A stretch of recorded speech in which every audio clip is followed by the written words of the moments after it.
Hi friends, welcome back to my channel Health Elegance. Today I am going to share with you a herbal tea recipe. You are a woman suffering from a female related health issue. You must try this tea. It helps to treat vaginal itching, missed menstrual cycle. Sometimes it's been 3 to 6 months, blocked periods, the white discharge, smelly vagina or infection. The herbal tea also helps cleanse the kidneys and maintain cervical mucus.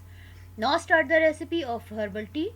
You will need 3 ingredients: parsley 1 cup, 10 to 15 bay leaves, cloves 10 to 15 buds, 2 liter of water. Use plenty of water during this treatment to prevent stomach acidity. Method: wash the ingredients properly, then put them in a pot and add 2 liters of water. Boil the ingredients for 10 to 15 minutes. Drink 1 glass in the morning without eating anything, and in the evening 1 hour before the meal. For the best result, do the trick over a period of 1 month.